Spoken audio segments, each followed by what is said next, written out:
Halo sahabatku dan para pecandu film bukan rokok, kembali lagi bersama saya Aki Tri. Dimanapun kamu berada harus tetap sehat-sehat saja. Kamu heran? Itu beneran namaku loh, bukan senjatamu. Kali ini aku akan merangkum sebuah film yang berjudul The Day After Tomorrow. Film ini dirilis pada tahun 2004. Film ini dibintangi oleh sahabat saya dulu yang kerja di warung kopi di saat-saat sama-sama kuliah, yaitu Jake Gyllenhaal. Eps, awas ada mantan lewat. Yuk kita mulai. Pada suatu hari di benua Antartika, di situ ada pria yang bernama Jack Hall. Ini dia orangnya yang memakai baju hujan berwarna kuning ini. Hampir mirip seperti bajumu itu. Jack sedang melakukan ekspedisi. Ekspedisi ini ia lakukan bersama dengan dua orang temannya, yaitu Frank dan Jason. Wah, keren juga namanya. Kedua nama teman Jack ini sama dengan nama tetanggaku yang menjual pulsa. Si Jack ini merupakan seorang klimatologis atau orang yang mempelajari iklim jangka panjang. Di mana Jack di sana bersama dengan dua orang temannya lagi melakukan pengeboran Larsen Ice Shelf demi sebuah sampel yang nantinya akan diberikan kepada Noah. Siapa tahu dalam pengeboran ini si Jack dapat menemukan banyak mermaid di bawah sana, atau dia menemukan seorang putri yang cantik jelita bernama Rose, ya kan? Itu tuh yang kayak dalam film Titanic. Every night in my dream I see you, I feel you, gitu. Lalu tiba-tiba es sekitar mereka retak, entah apa karena gempa atau hal lainnya. Yang pasti es tersebut terbelah. Hampir saja sahabat si Jack ini jatuh dalam retakan tersebut.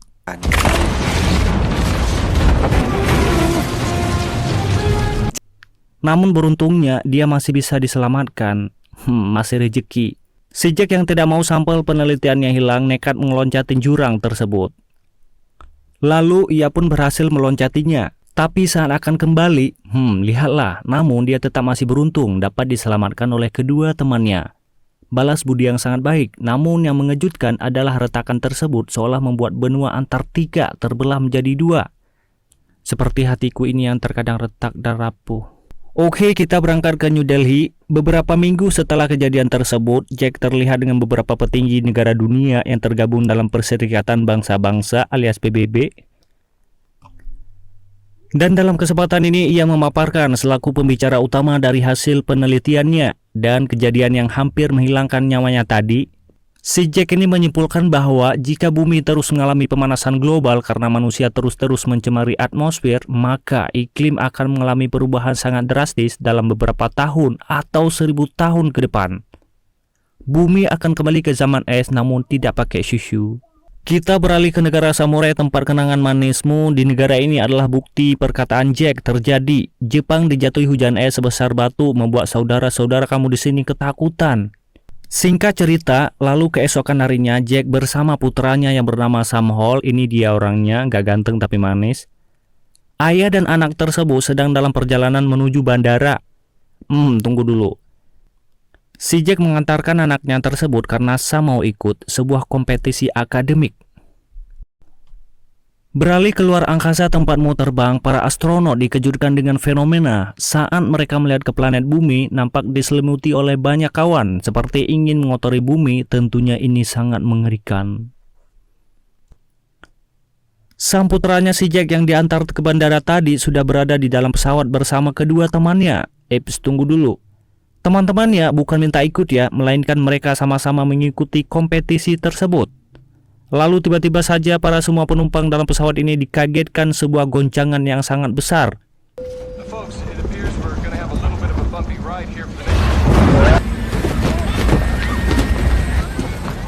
Ini diakibatkan pesawat melewati sebuah badai yang sangat besar.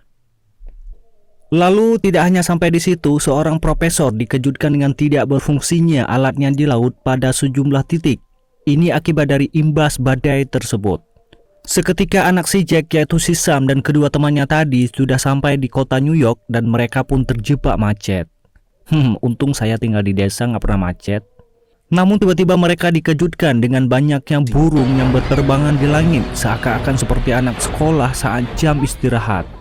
Lalu sang profesor tadi menelepon Jack, bapaknya Sam, menyatakan bahwa teorinya dalam mencari kutub es sepertinya tidak akan terjadi dalam waktu rentang 1000 tahun. Namun teorinya ini terjadi dalam waktu dekat. Sungguh kaget diriku. Alasan profesor menyatakan itu karena suhu mengalami penurunan sebanyak lebih dari 12 derajat dan ia juga mengemukakan alatnya tadi di lautan tidak berfungsi. Kita ke New York, di kota ini terjadi sebuah angin topan yang sangat banyak memakan korban jiwa. Tuh lihat. We have live coverage now from a Fox 11 chopper. Are you there, Bart? Oh my God.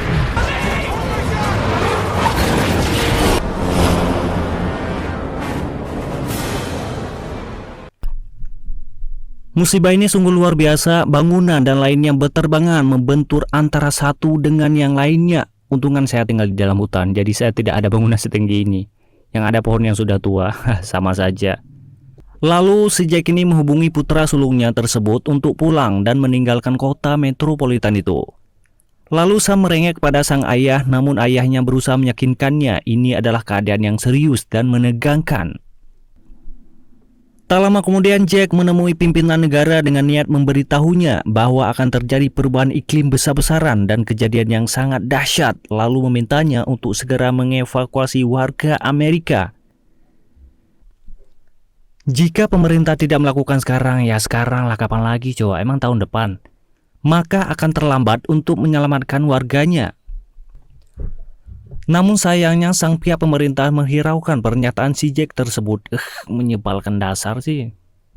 Lalu tiba-tiba saja ada 3 helikopter militer yang sedang berpatroli dan memasuki awan yang sangat dahsyat.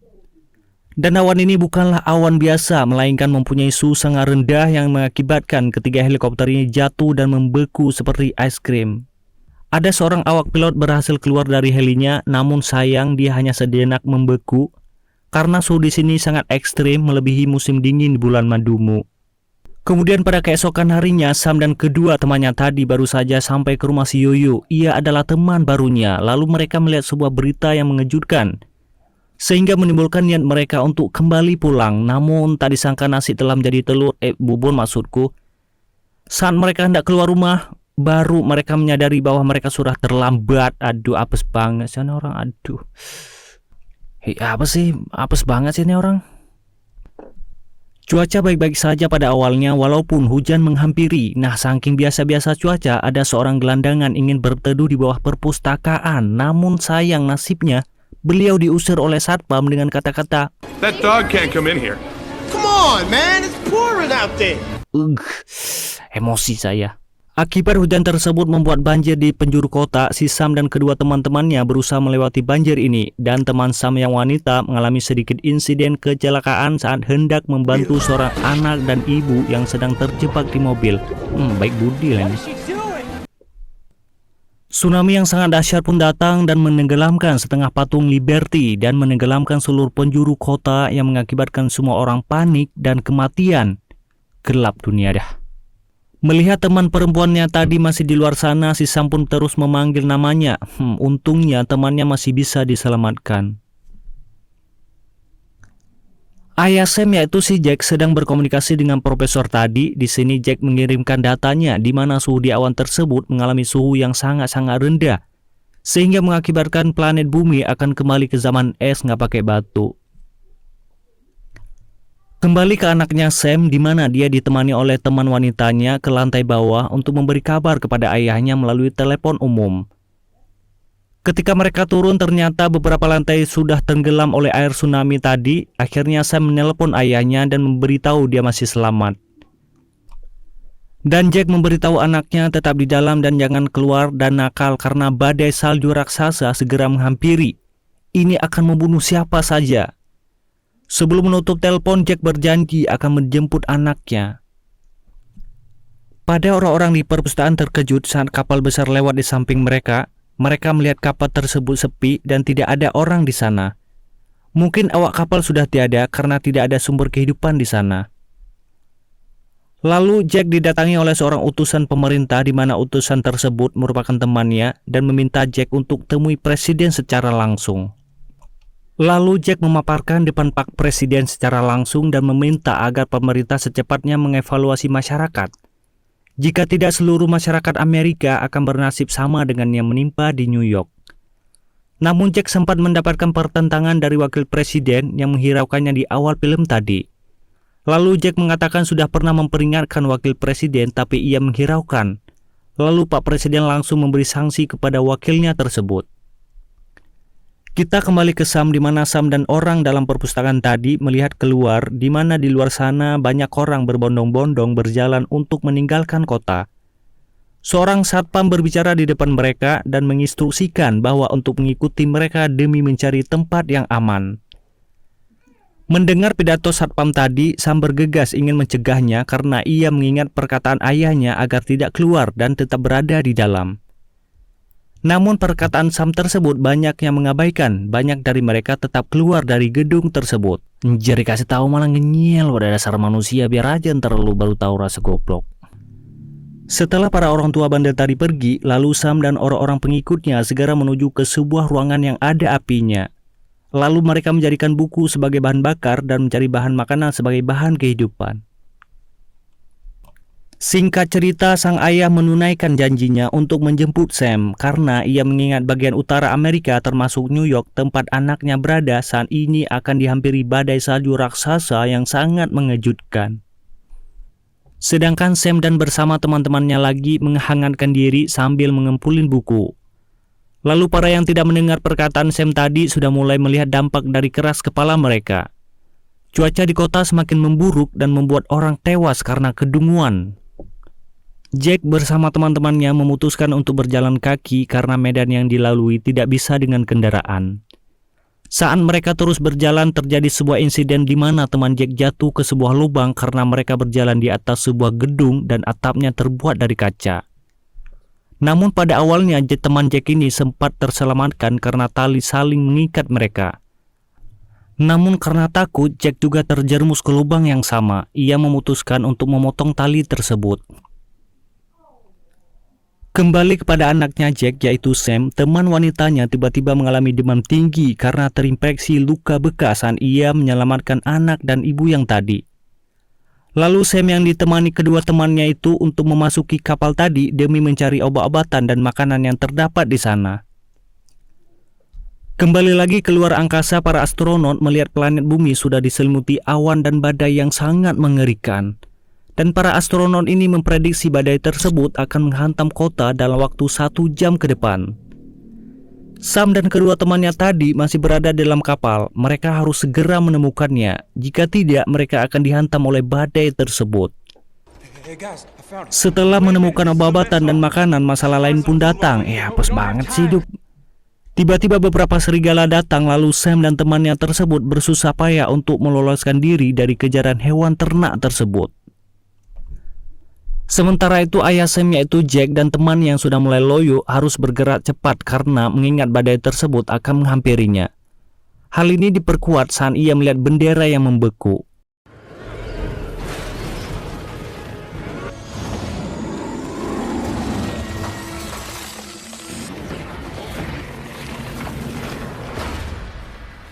Kita sudah mulai melihat di mana badai salju tersebut sudah mendekat dan gedung-gedung sekitar sudah mulai membeku. Sam dan temannya segera masuk ke dalam agar tidak membeku seperti es dalam kulkasmu. Dengan cepat Sam dan temannya menuju gedung tersebut dan membakar banyak buku agar mereka tetap hangat tidak membeku. Beberapa menit setelah kejadian tersebut, teman Jack sadar dengan bantuan api yang ada di dekat mereka. Setelah badai mulai merendah, Jack dan temannya tersebut mulai melanjutkan perjalanannya. Dalam perjalanannya, si Jack banyak sekali menemukan jasad manusia yang membeku. Ini adalah jasad manusia bandel yang tidak mendengarkan omongan si Sam. Rasain. Dalam sepanjang perjalanannya, Jack dan temannya melihat pemandangan yang mengerikan di mana para kapal besar yang membeku, patung Liberty menjadi pegunungan es yang mengerikan dan kota menjadi luncuran. Sesuai dengan petunjuk yang diberikan oleh anaknya, Jack dan temannya berhasil menemukan Sam beserta kawan-kawannya yang masih hidup dengan perapian yang mereka bakar. Singkat cerita, tak lama kemudian datang tim evakuasi yang menyelamatkan orang-orang yang bertahan dalam gedung untuk diselamatkan. Lalu para astronot melihat planet bumi kembali bersih dari kotoran. Ini menandakan bahwa planet bumi sudah normal kembali dengan udara yang begitu bersih. Dengan demikian kamu dapat simpulkan bahwa kejadian badai tadi mencuci dan memandikan bumi agar kembali bersih dari kotoran para perusak, yaitu ulah manusia sendiri.